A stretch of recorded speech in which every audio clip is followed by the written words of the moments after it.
کہ ہم یہ کہنا چاہتے ہیں کہ یقین کرتے جو اپنے راہبر کی رہبری پر ہم یقین کرتے جو اپنے راہبر کی رہبری پر ہم ترقی کے نہ جانے کتنے زینے چڑھ گئے ہوتے، اگر ہم روز کے کھانے سے ایک لقمہ بچا لیتے، ادا سنت بھی ہوتی اور بچے پڑھ گئے ہوتے۔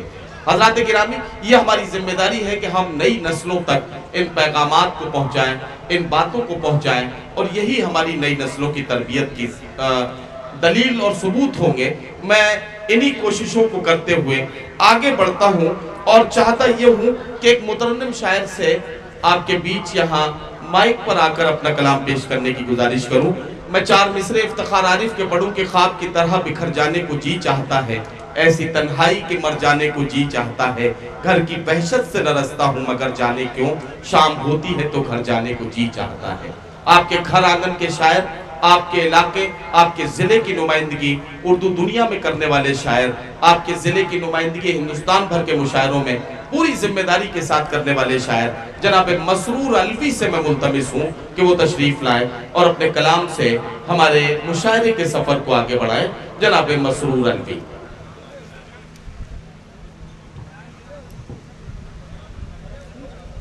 حضرات محترم، صدر محترم کی اجازت کے ساتھ ایک مطلب ایک شعر مقامی ہونے کے ناطے اور شاعروں کی بہت لمبی فہرست ہے، ایک مطلب اس کے بعد نہ کیجیے۔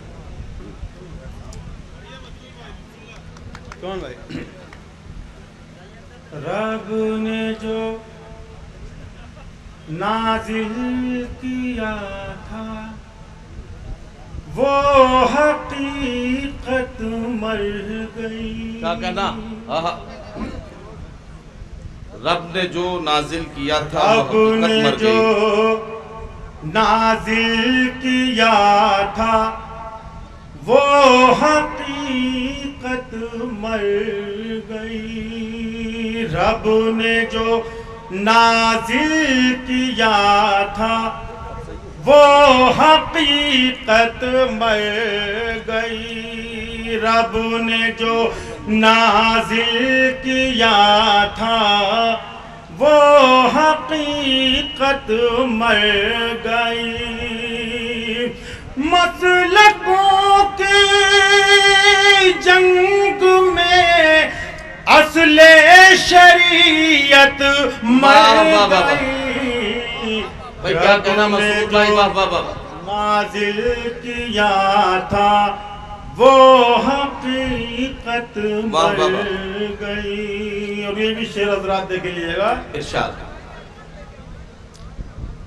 رب نے جو یوں تو ساری دنیا، رب نے جو نازل کیا تھا وہ حقیقت مر گئی۔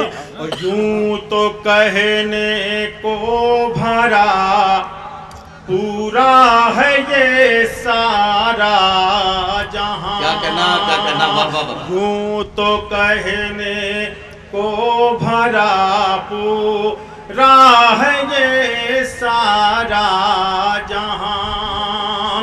آدمی زندہ ہے لیکن آدمیت مر گئی۔ واہ واہ واہ واہ واہ واہ۔